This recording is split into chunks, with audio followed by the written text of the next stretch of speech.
The lover drives home the word, the sword of La, and then all the others, ilaha illallah. Hail, almighty love, destroyer of all others, and of the lovers of the face of Allah who learn the secret of love, says, I was in a village by the Nile, and my eyes fell on a beautiful woman, and I was shot through to the marrow by the arrow of love, and my inner and my outer were filled with unremitting hot desire, and I pined for my love, days upon end. I gave up eating, I gave up drinking, until my breath was like fire. And I noticed that then when I breathed out, my breath of fire was met with another from the sky. And I could not understand this until I came to know that there was another who was my true beloved on high. And the wailing of suffering lovers is the torch that burns all sins to ashes. La ilaha illallah. Shaykh Muhammad says, no, my beloved, there are 4 names for the stations of love. There is passion, which is the falling of love into the heart in its most initial state within the lover. Its passion has no association with another beloved, and the lover is deprived of his will and comes under the will of the beloved. And then the passion is called hub, which is called love. And when love becomes constant, it is called affection. And when it embraces the heart and the thoughts and nothing remains but this passionate longing of ishq, then ishq surrounds the lover's heart until it blinds the lover from seeing anything but the beloved. And love is 100 forms of pride and disdain, and it is gained by 100 means of persuasion, but love is loyal. And it purchases one who is loyal. It has no interest in a disloyal companion. The lover never sleeps. The lover can't eat. The lover can't think. The lover is short. The lover is bereft of reason. The lover is bereft of sense. The lover is burning one moment and freezing the next, and tears flow only to be followed by waves of joy. And merely to catch a sight of the beloved from the corner of one's eyes is to lose hours and days, and one runs from the people, wanting only to be alone with the beloved. And one hides in the back of the houses of prostration, in the masajid of the world, counting the endless praises of the beloved one. One lives only to hear the words of the beloved, be it from the Qari, who is reciting the Quran, or the torch singer from the radio in a cafe, or the loudspeaker as one passes through the station on a slow-moving midnight train to La Makan. If one cannot hear the words of the beloved, any words will do, because everything is you. There is no other speaker. There is no other words but yours. It is the singer, not the song, and I don't know where I'm going. You are the road, you are the map, but please, please, don't go anywhere without me. It was evening. After the prayers were finished, I left the masjid through the courtyard door rather than the one that opens out into the souk. The sky was deep blue, it was gold and red, and all had fled, and a single star, was it a planet, hung in the west, and the lime trees which bordered the garden surrounding the courtyard were filled with the sweet chittering of tiny birds settling down for the night, and from the center of the courtyard came the splashing of water as some late-comer came for the evening prayer and completed his wudu, and in the blue light each drop of water was a pearl. A diadem shone forth upon his head, bright luminous sparks fell from his hands. From deep inside the masjid somebody was reading the Quran, and I had reached the place, and he had reached the place where it is written, وَلَكِنْ اللَّهَ حَبَّبَ إِلَيْكُمْ الْإِيمَانَ وَزَيَّنَهُ فِي قُلُوبِكُمْ. Allah has made faith beloved by you and beautified it in your hearts. Ya Allah, Ya Kareem. My soul flew from my body. The entire universe was transfigured. I went into the side street. The people were hurrying home through the streets, and I saw every one of them was an angel. And the houses themselves were palaces glowing with the light of the souls within them. And tears came down my cheeks and wet my beard. And I felt I could not draw another breath. I could live not another minute. And just then I heard the song, I can't live if living is without you. And Al-Iraqi says, let me tell you the story of my friend. Everything comes from him. Everything belongs to him. His grace shines out from every mote of dust. The only veil is taking it for granted. And once the lover comes to recognize and more importantly know that there is nothing but the beloved, nothing but love. For the entire universe is love itself. And in reality, the beloved is both the love and the lover. Then at that moment, he or she is released from the pervading lie of the secular material world with its myriad subject-object relations, as well as the trap that imagining that love is to be found in some place, in someone, in something else, which has become through knowledge impossible. For there's now no any time, there's no one else, there's only Allah. There's no who, there's no where to find love. For Allah, for our love was never lost except in forgetfulness. وَهُوَ مَعَكُمْ أَيْنَمَا كُنْتُمْ, and He is with you wherever you are. And this is the standard definition of ecstasy. It says it means to be outside of oneself. But in truth, ecstasy is not to be outside of oneself, but to be totally within oneself, or perhaps outside, inside oneself. And we touch here on a very delicate point, which all the establishments and organizations, all of them, be they religious, be they political, be they secular, they want to obscure and to hide this. And we would be worse for fools if we did not understand that the religious impulse has everywhere been co-opted by central authorities, by state terrorists of one form or another. I wrote about this in the book, The House of the Spider. Parallel religion. They operate under the outer form of religion. They portray Allah as your jailer rather than as your lover.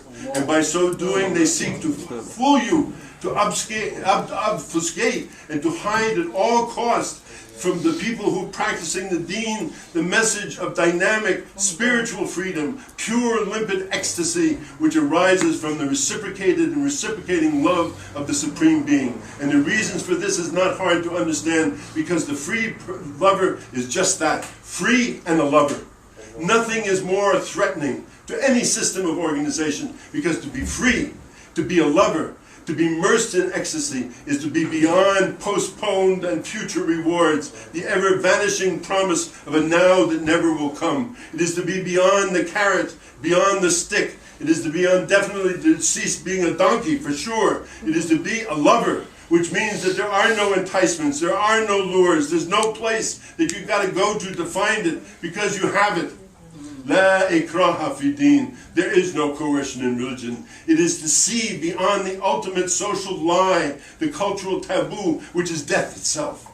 And this is especially true in the modern secular world, which is oriented totally on the basis of risk aversion, and which uses death and the fear of death and the constant repetition of images of violent and random death as the ultimate means of regulating and ordering people. As they say in the newspaper business, if it doesn't bleed, it doesn't lead. It is amply manifest in all forms of the media, which is the collective unconscious of the society, whose main focus of attention and incessant concern is often moment by moment with death. Be it death by war, death by crime, death by accident, death by disease, death by famine, death by rape, death by riot, death by weather, death by violence. The latest news is always about, if you look at it, who died, and how many, and where, and by what, and by how, and they never tell you about love.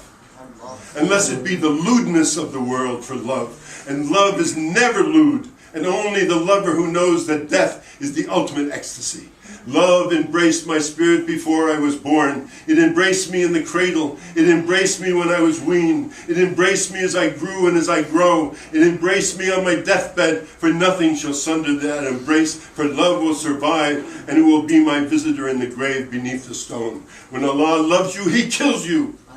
All but Himself. And when He loves you, He ceases others. He causes others even to hate you, in order that you might be for Him alone. To become His lover is to court death, for He is the ultimate in truth. Allah is the only killer. فَتَمَنَّوا الْمَوْتَ إِن كُنْتُمْ صَادِقِينَ. Allah says, so long for death if you are truthful.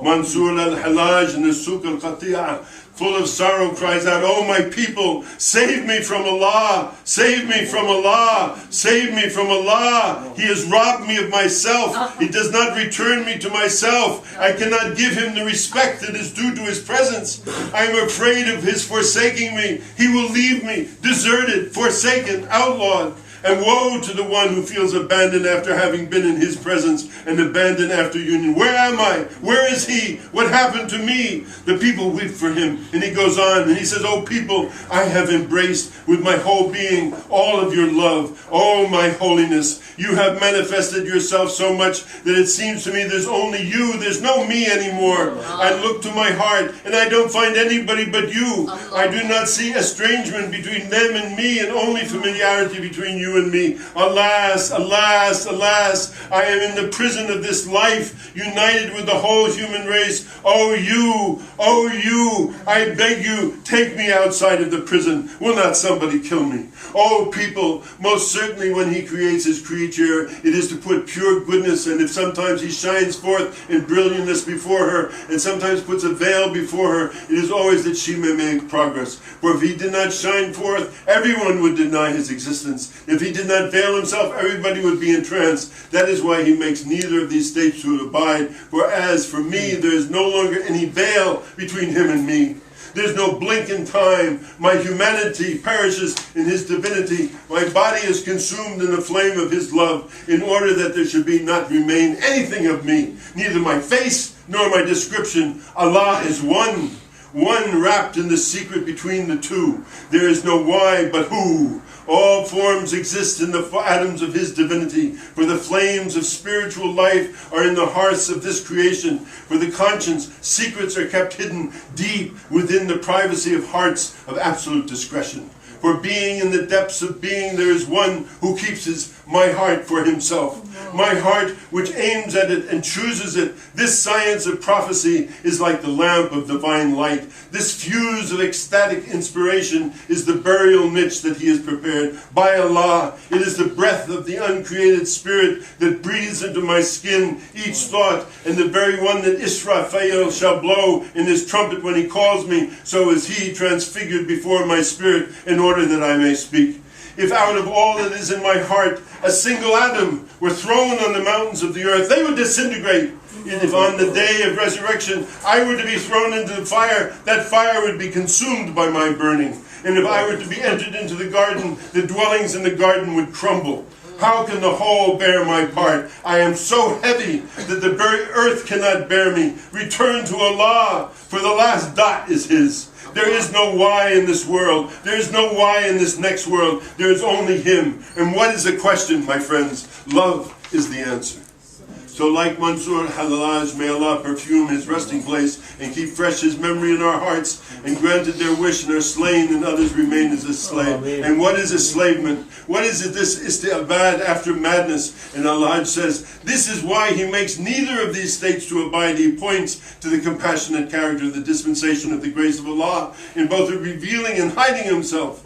And some, like Allah, for the variety of reasons, demand to be removed from the prison, spared the life of continuing slavery, and others relish and court to slavery, living life only to adore Allah, and devoting their lives solely to the beloved Muhammad sallallahu alaihi wasallam. Indeed, there are many of the shining and luminous esoteric personalities who take this position, and they argue that Allah, leaving aside his own overriding predilection for the station of the Abdal, rather than he should have been the Abd, and stopped short of what is demanded of the true lover insofar as he still wanted something for himself. And if it can be said to be that there was any longer any he that wanted, or indeed any he who was capable of wanting, rather than surrendering everything, including his desire, in favor of his desire, which is وَمَا خَلَقَتُ الْجِنَّ وَالْإِنسَ إِلَّا لِيَعْبُدُونِ. I have not created the jinn and the humans other than to worship me. And in this sense, it is to forsake your own self for the sake of the love of Allah, to cut your ties with all that other than Allah. And it is the same sense, it is to go beyond the realm of the state, the realm of hal, and arrive at the maqam. For the man of hal is like a river through which the love of Allah flows, and at times this love is increased to the point where it floods and overflows the banks and floods the surrounding lands. But the man of maqam is an ocean. No matter how heavy the rain, no matter how abundant the rain, the ghaith, of unveiling of jilwa, and the transformation, the tajaliyat that consumes it and contains it, the ocean contains